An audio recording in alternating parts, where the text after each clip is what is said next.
Brad is now going to start inspecting his chains, getting them ready for winter. He's checking the hook to make sure that it's open so that we can apply the hook to the other end of the chain. He's making sure that the connector for the other end of the chain is also serviceable and will work when he goes time to connect it to the other end. He's now walking along to ensure that all of his cams are pointed in towards the center of the chain and ensuring that all of the links are in fact correct, not broken, and in line.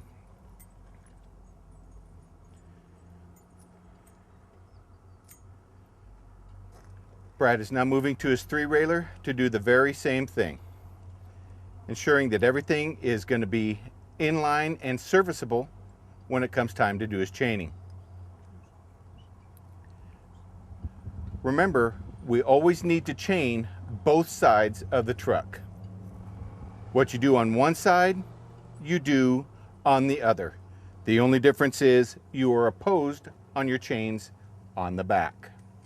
If it's on the front, on the driver's side trailer, it's on the back, on the passenger side.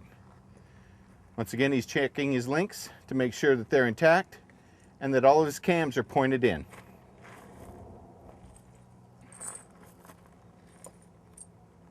Now that he has his chains set up, Brad's ready to apply the chains to the tires.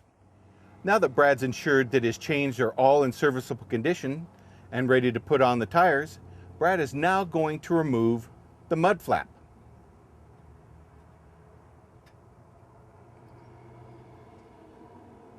Once he's taken the mud flap out, he's going to put the keeper back in the bottom of the mud flap so it doesn't get lost.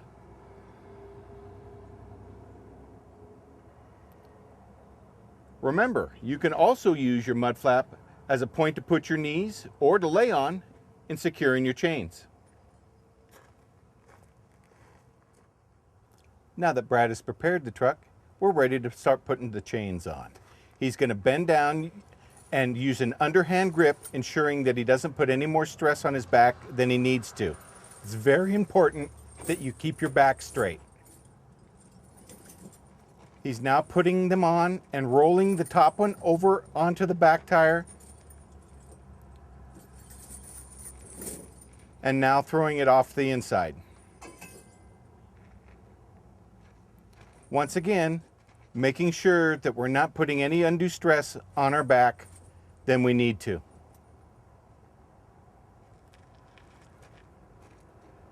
A concerted effort to ensure that the chains are on there square to your tire so that there isn't any adjustments that needs to be made later. Now that we've applied the 3-railer, we will now take the single and put it on the front drive tire.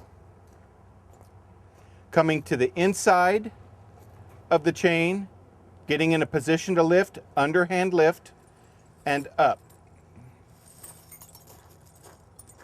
Making sure that the cams are always pointed or on the outside of the tire.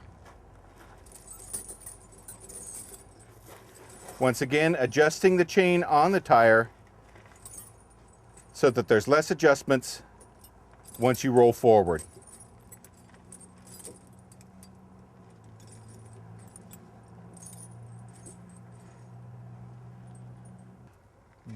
Brad is making sure that he's adjusting the chain on the tire so that there's less adjustments that need to be made once you've rolled forward on top of your chains.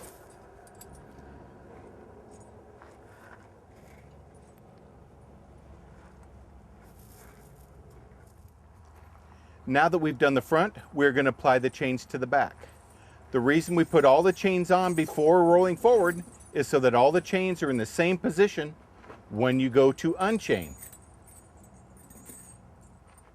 Once again, Brad is making sure that he lifted correctly and that he's centering the chain on the tire.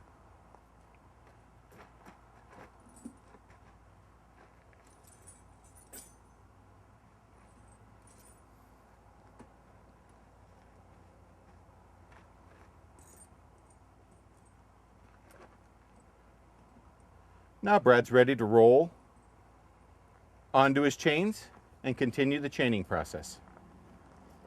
Now that Brad's applied the chains, and getting ready to roll, Brad's going to come over and make a mark that's directly outside of his driver window where he'd be looking out while gripping the steering wheel. He's now going to make 2 side steps to his left and make another mark. What these marks are going to do is they're going to allow you to have a visual reference point in which to roll forward to ensure that you don't roll off your chains and that your chains are in the correct position to apply.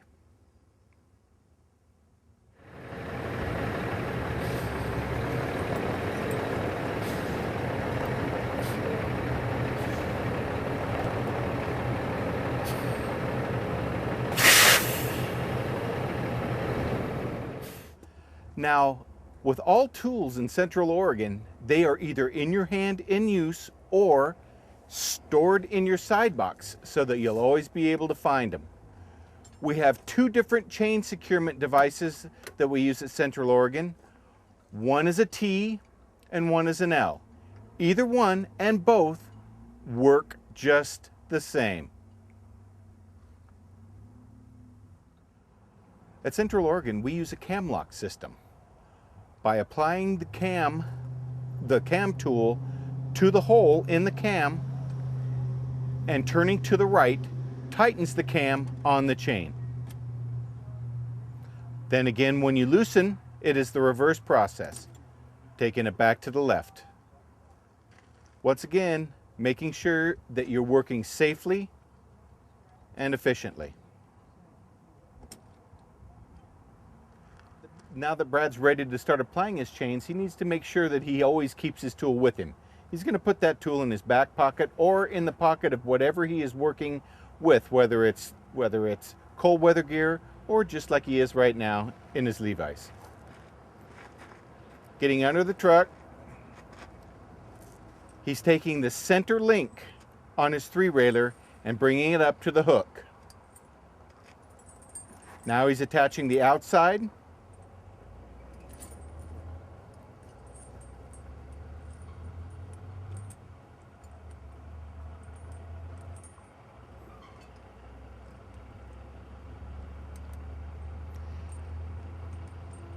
Remember, when chaining, the more bite you can take on applying your chains, the tighter the chains are going to be.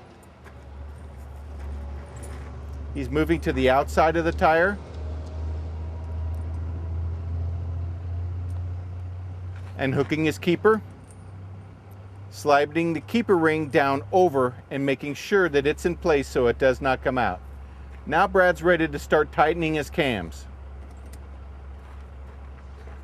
You don't want to tighten all in a row. You want to go opposite of where you just tightened the last one.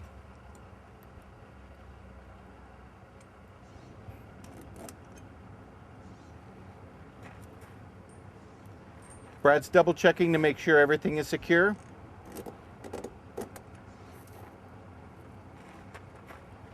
Now Brad's going inside to tighten the cams on the inside tire. Now that we've done the 3-railer, Brad's moving to the single. He's once again hooking the inside link as deep as he can to ensure the outside is going to be tight.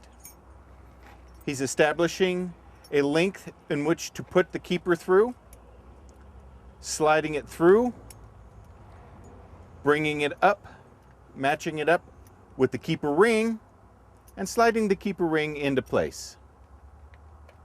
Now he's ready to tighten his cams.